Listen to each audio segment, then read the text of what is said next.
తెలంగాణ విషయానికి వస్తే ఏ విధంగా ఉండబోతుంది? తెలంగాణలోకి వచ్చేసరికి 24లో మనకు ఎలక్షన్ జరిగింది, 23 జరిగింది. 23 జరిగిన తర్వాత 23 అంటే వాళ్ళు ప్రమాణ స్వీకారం 23లోనే చేసి 23 జరిగింది డిసెంబర్. హిందూ ధర్మ జ్యోతిష శాస్త్రంలో దశాఛిద్ర అనే పదం చాలా మందికి తెలియదండి. దశాఛిద్ర ఆ దశాఛిద్రలోనే కేసీఆర్ ఓటమి కారణమైంది. 23 ఆ దశాఛిద్రం ఏ దశాఛిద్రము అని అంటే అంగారక దశాఛిద్రం. 2001వ సంవత్సరం ఏప్రిల్ 27వ తారీఖు ఉదయం 11:35 సమయంలో టీఆర్ఎస్ పార్టీ ఆవిర్భావమైంది. ఆ సమయంలో 4 సంవత్సరాల 5 నెలల పాటు అంగారక దశతో శేషంలో పార్టీ పెట్టారు. 2001 ఏప్రిల్ 27న కేసీఆర్ తెలంగాణ రాష్ట్రమితి పార్టీని ఏర్పాటు చేసి ప్రత్యేక రాష్ట్రం కోసం టీఆర్ఎస్ పార్టీయే ప్రధానమైనటువంటి తీసుకువస్తుందనే ఉద్దేశంతో తీసుకొచ్చారు. అంతవరకు మనకు తెలిసిన చరిత్ర. బీఆర్ఎస్ పార్టీ నిర్ణయం అక్టోబర్ 5, 2022వ సంవత్సరం మధ్యాహ్నం 1:19 చంద్ర మహాదశలో పుట్టారు. This is blunder mistake. The time 1:19 1:19 సమయంలో ఆ ముహూర్తం పెట్టడమే బీఆర్ఎస్ పతనం, చంద్రశేఖర్ గారి పతనం ఆరంభమైంది. నేను ఒక విషయం అడుగుతాను. ఇప్పుడు తనకు కూడా అంటే బాగా దేవుళ్ళని నమ్మే వ్యక్తి, జ్యోతిష్యాలను నమ్మే, జాతకాలు నమ్మే వ్యక్తి అని మీకు అందరికీ తెలిసిన విషయమే కదా. ఇంత క్లారిటీ లేకుండా తను ఒక ఇది జరగబోతుంది, నాకు ఒక ఉపద్రవం రాబోతుందని తెలిసి అలా చేసుకుంటారా, తెలియక ఆ ముహూర్తం జరిగిందని మీరు అనుకుంటారా? మరి ఇక్కడ అవి తెలియచ్చండి. జ్యోతిషపరంగా ఎలా తెలుస్తుంది ఆయనకి? ఇప్పుడు పంచాంగ రాసే ప్రతి పంచాంగకర్త పంచాంగకర్త కాదు అని. కానీ ఆయన స్థాయిలో ఉన్న నేను మీకు ఉదాహరణ చెబుతాను. పంచాంగాలు రాసే వాళ్ళందరూ పంచాంగకర్త సమాజంలో చాలా తక్కువ మంది ఉన్నారు. ఒక రాజుకి ముహూర్తం పెట్టేటప్పుడు 100 ఆలోచనలు చేయాలి. దానికి ఒక కమిటీ పెట్టుకోవాలి. పెట్టే పురోహితుడు 4 ఆలోచనలు చేయాలి. శ్రేయస్సు కోరేవాడు, పురోహితమును కోరువాడు పురోహితుడు అండి. ఏదో ఆ టైంకి పెట్టొచ్చాం కాదు అట్లా. ఇక్కడ రాహు మహాదశ మొదలై జూన్ 2, 2014 మధ్యాహ్నం 12:57 తెలంగాణ ముఖ్యమంత్రి అయ్యారు. శని 7వ ఇంట్లో ఉండగా శశ మహాపురుష రాజయోగంలో ఆయన ముఖ్యమంత్రి అయ్యాడు. 18 సంవత్సరాలు సాగవలసినటువంటి దశలో ప్రతి మిడిల్ వచ్చేటువంటి ప్రతి ప్లానెట్ సహకరించాలనే లేదండి. ఆగస్టు 23 నుండి సెప్టెంబర్ 24 వరకు రాహుదశ మరియు కుజ అంతర్దశ నడుస్తుంది. రాహు మహాదశలో కుజ అంతర్దశలో ఉండగా దశాఛిద్రయోగంలో ఆయన ఓటమిని చవి చూడవలసి వచ్చింది. మరి రాహు మహాదశలో ఆయన డిప్యూటీ స్పీకర్ అయ్యాడు, రాహు మహాదశలో సెంట్రల్ మినిస్టర్ అయ్యాడు, రాహు మహాదశలో పార్టీ పెట్టాడు, రాహు మహాదశలో పార్టీని మార్చాడు, అదే రాహు మహాదశలో పతనం అయ్యాడు. ఎందుకలా ఇన్ని జరిగినాయి కదా? రాహు మహాదశ ఛిద్ర దశలో నిర్ణయాలు తీసుకోకూడదు. దశ చివరి సమయంలో ఎలాంటి మార్పులు చేసుకోకూడదు. దాని తగ్గట్టు మూలిగా నకరెత్తి తడబడినట్టుగా బీఆర్ఎస్ పార్టీ ఆవిర్భావ ముహూర్తం టోటల్ ఆయనకి రివర్స్ అయిపోయింది. దానివల్ల ఆయన ఓటమి వచ్చింది. అయితే ఈ సంవత్సరం మనం కంపేర్ చేసుకున్నట్లయితే గత సంవత్సరం నుంచి చూసినట్లయితే ప్రతిపక్షంగా ఉన్నటువంటి బీఆర్ఎస్ బలమైనటువంటి స్థానాలని ఓట్ బ్యాంక్ని పెంచుకుంది కంపారిజన్ టు కాంగ్రెస్. అందులో సందేహం లేదు. అయితే ఇక్కడ బీఆర్ఎస్ పార్టీ ఆవిర్భావాన్ని తీసుకోవాలి. ఇక్కడ వ్యక్తిగత కేటీఆర్, హరీష్ రావా, కవిత ఇవన్నీ కాదు. చూడండి, రాహు మహాదశ చిత్రంలో కూడా కూతురుతో కూడా ఆయన మానసిక క్షోభ అనుభవించాడు. కూతురుని జైల్లో చూడ పరిస్థితి వచ్చింది. తాను బతికి చూడండి, ముఖ్యమంత్రి కుజ రాహు మహాదశ చంద్రదశలకు వచ్చేసరికి ఇక్కడ ప్రమాణ స్వీకారం, ఎలక్షన్ ఓడిపోవడం, ఆయన కుజుడు ఎముక మీద ప్రభావం చూపిస్తాడు. ఎముక విరగడం, 20 ఎముక విరగడం, హాస్పిటల్ హెల్త్ బాగా లేకపోవడం, ఇన్ని అవసరాలు వస్తున్నాయి. దెబ్బ మీద దెబ్బ, కూతురు జైలుకి వెళ్తాం. ఒక తండ్రి బతికుండగా కూతురు జైలుకి వెళ్తే అది ఎంత మానసిక క్షోభ. వచ్చాక ఆ బిడ్డ మానసిక క్షోభ ఎంత. కాబట్టి ఒక రాజుకి ఇన్ని సమస్యలు వచ్చినాయంటే అది ఎక్కడ వచ్చింది అనేది గుర్తించుకోలేకపోవడం ఇప్పటికీ వాళ్ళు చేస్తున్నప్పుడు తప్పు. కాబట్టి ఈ సంవత్సరం మనకు ఆల్రెడీ మన మున్సిపల్ ఎలక్షన్ జరిగినాయి.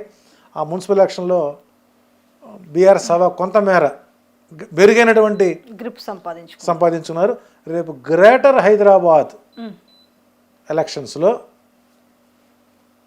ఉత్తమోత్తమ ఫలితాలని వారు ఆశించినంత ఆశాజనకంగానే ఉండబోతున్నాయి.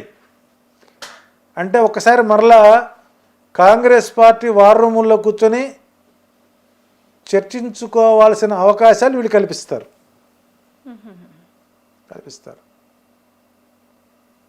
ఇది అధికార పార్టీకి పరాభవం. నదీ నదాలు జలస్పరాలు అంటారు. నదుల పక్కన ఉండేటువంటి జీవన శైలి, జీవనయానం చేసే వాళ్ళ విషయంలో కాంగ్రెస్ పార్టీ చేసినటువంటి ఒక చారిత్రాత్మక తప్పు. ఇప్పుడు మనం ఒక ప్రాజెక్ట్ తీసుకున్నప్పుడు ఆ ప్రాజెక్టుకు సంబంధించినటువంటి మాస్టర్ ప్లాన్లో ఈ నివాసితులకు ఆశ్రిత ప్రాంతాలు చేయాలి, చూపించాలి. ఎక్కడో చోట చూపించి వాళ్ళు నిరాశ్రయాలను చేయకుండా నడివీధిన పడవేసినప్పుడు ఆ పరాభవం ఎవరికండి? రాజు అనుభవించాల్సిందే. దాని ప్రభావం కూడా రేపు గ్రేటర్ ఎలక్షన్లపై పూర్తి స్థాయిలో పరాభవాన్ని పొందే అవకాశం కనబడుతుంది. ఇది ఎట్లా ఉంటే బీజేపీ అంతర్గత కలహాలతో, అంతర్గత కుమ్ములాటలతో అవకాశాలు చేజార్చుకునే అవకాశం ఉంటుంది. అట్లాగే రేవంత్ రెడ్డికి అధికార పార్టీలోనే సీనియర్స్ నుంచి పరాభవాలు పొందే అవకాశం ఉంది. ఏది ఏమైనప్పుడు కూడా ఆగస్టులో జరిగేటువంటి చంద్రగ్రహణం వెళ్ళిన 45 రోజుల వరకు తెలంగాణలో అధికార పార్టీకి పరాభవాలు తప్పవు. అలాగే మీరు కేసీఆర్ గారి గురించి ఒక మాట అన్నారు. తను అదే ఇప్పుడు దీనివల్ల ఛిద్రదశ ఇప్పటికైనా అదే మళ్ళీ అంటే తను అవి నమ్ముతారు. రాజశ్యామల యాగం కావచ్చు, చిత్తచండి యాగం కావచ్చు చేసి, ఇవన్నీ కాదు, ఇప్పుడు ఏమి ఇవన్నీ ఇష్టి యాగాలండి. ఇష్టి యాగాలంటే ఇష్టి అంటే కోరిక తీర్చుకోవడానికి, కోరిక తీర్చుకునే యాగాలను ఇష్టి యాగాలు అంటారు. ఇక్కడ నికుంభిని విష్టి యోగం చేయాలి. నికుంభిని యాగం అంటే నికుంభి శత్రు సంహార యాగం. శత్రువులు వెరిగిరు బాగా కాబట్టి దాని గురించి కొంచెం చెప్పండి. నికుంభిని యాగం గురించి శ్రీకృష్ణదేవరాయలు ఆస్థానంలో తాతాచార్యుల వారు శ్రీకృష్ణదేవరాయల చేత విజయయాత్ర వెళ్ళేటప్పుడు రాజ్యానికి దండయాత్రకు వెళ్లే ముందు 90 రోజుల పాటు యాగం చేసేవాడు. చేసి ఆ యాగములో తీసుకునే నిర్ణయాలని అవతల రాజ్యం మీద ప్రయోగించేవాడు. తద్వారా రాయల వారి యొక్క చరమాంకం వరకు ఎక్కడ ఆయనకు ఓటమి అనేది లేదు, ఎప్పుడు విజయాలే.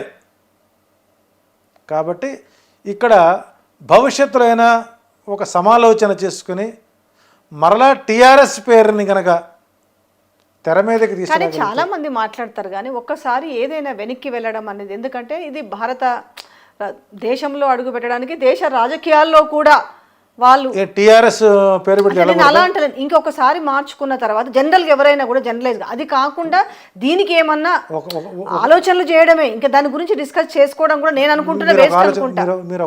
వాట్ ఎవర్ ఇట్ ఈస్ మీరు కావచ్చు, కానీ నేనేమంటాను కదా, ఇంకా టీఆర్ఎస్ అనే గురించి మర్చిపోయి నా వరకు నేను నా ఒపీనియన్ మాత్రమే చెప్తున్నా. ఇంకా ఎందుకంటే ఒకసారి వెనక్కి వెళ్ళాం కాబట్టి ఆ బీఆర్ఎస్ ద్వారా మళ్ళీ ఎట్లా ముందుకు వెళ్ళాలనేదే కదా ఆలోచించాల్సింది. చెప్పేది సింహం ఒక అడుగు వెనక్కి వేస్తే తనకి అవమానమా?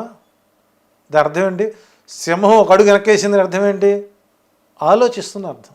ఎగరడానికి ప్లాన్ వేస్తుంది. అలా ఎందుకు తీసుకోకూడదు? ఈ రోజున చాలామంది రాజకీయ నాయకులకి తెలియనట్టు ఒక గ్రంథం ఉందండి, కణిక రాజనీతి. ధృతరాష్ట్రుడికి రాజనీతి సలహాలు ఇచ్చినవాడు కణికుడు. ధృతరాష్ట్రుడికి రాజనీతిజ్ఞత నేర్పినవాడు ఎవరు అంటే కణికుడు. రాజధర్మాలు చెప్పినవాడు విదురుడు. కణికి నీతి చెబుతున్నాను అనమాట. నీ ప్రాబల్యం తగ్గుముఖం పట్టినప్పుడు ఆ తగ్గుముఖం పడటానికి గల కారణాలు ఏంటో ఆత్మపరిశీలన చేసుకోమన్నాడు ఫస్ట్. అప్పుడు మనకు మీడియా లేదుగా. అయితే మీరు చెప్తుంటే ఒకటి నాకు గుర్తొస్తుంది. రేవంత్ రెడ్డి కొడంగల్లో ఓడిపోయినాడు కదా 2018 ఎలక్షన్లు. దాని తర్వాత జనరల్గా వాస్తు అంటే తనతో మాట్లాడినప్పుడు తనతో డిస్కస్ చేసినప్పుడు తనకు ఇవి పెద్దగా నమ్మకం ఏమీ లేకుండే. అంటే దేవుళ్ళన్నా పెద్దగా అంటే ఉంటుండదేమో కానీ పెద్ద భక్తి మీద కానీ వాస్తు మీద కానీ లేదు.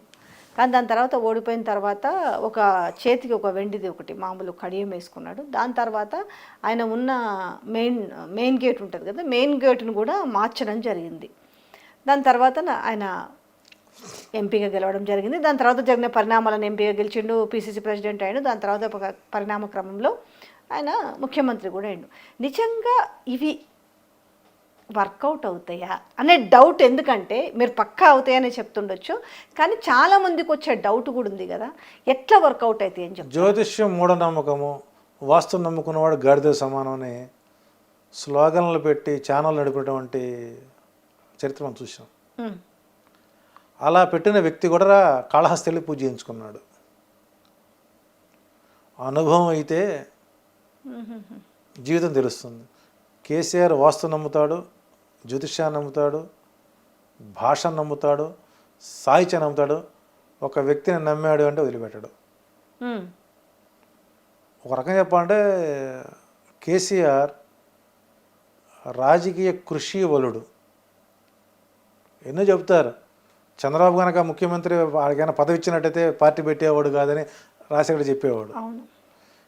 ఎవరు ఊహించకుండా చంద్రబాబు ముఖ్యమంత్రి ఆయన ఊహించాడా? లేదా జగన్ ముఖ్యమంత్రి మనం ఊహించామా? స్టాలిన్ ముఖ్యమంత్రి ఊహించారా? కాబట్టి ఎన్ని కాదండి. ఎక్కడ లోపం జరిగింది దాన్ని సరిదిద్దుకోవడంలోనే మానవుడి యొక్క మేధస్సు ఉపయోగిస్తుంది. కేటీఆర్కి పూర్తి స్థాయిలో తన కుటుంబంలో నుంచి కానీ తాను కానీ మళ్ళీ తెలంగాణకి ముఖ్యమంత్రి అవ్వాలి అంటే అవకాశం ఉన్న టీఆర్ఎస్ పార్టీగా మళ్ళీ రిజిస్టర్ చేసుకోవడం, నికుంభిని విష్టియాగం చేసుకోవడమే ప్రత్యామ్నాయం. ఇది కాని పక్షంలో భవిష్యత్తులో వాళ్ళు అనేక రకాల పరాభవాలు పొందవలసిందే, ఆల్రెడీ పొందుతున్నారు. దానికి మనం గజేంద్ర మోక్షంలో మనకు ఏం చెబుతుంది? గజేంద్రుడు నా అంతట గొప్పవాళ్ళు లేడు, నాకున్న భార్యలు అందగత్తెలు, నాకు పెద్ద పెద్ద రాజ్యాలు ఉన్నాయి అన్నీ ఉన్నాయి అన్నాడు. పోయి ముసలి నోట్లో ఇరుక్కుంది. పోనీ అప్పుడన్నా భగవంతుని ప్రార్థించిందా? నేను రాజుని దేవుని ఎందుకు పిలుస్తా అన్నాడు. పోరాటం చేశాడు. చివరికి లావొక్కింత ఇలేదు ధైర్యం వీలలంబయ్య తనువుల్టావులు తప్పు. అప్పుడు కదా భగవంతుడు వచ్చింది. కాబట్టి కర్మ విముక్తి అవ్వడానికి, కర్మ పరిపక్వత నుంచి బయటపడటానికి ఒక చిన్న చెణుకు ఒక సూత్రం చాలండి. ఇంకిత జ్ఞానంలో ఆలోచించుకుంటాడు. ఎస్ ఇది ఎంతవరకు కరెక్ట్ కాదు అని ఆలోచించుకుంటారు. అందరూ చెప్పేవాళ్ళే.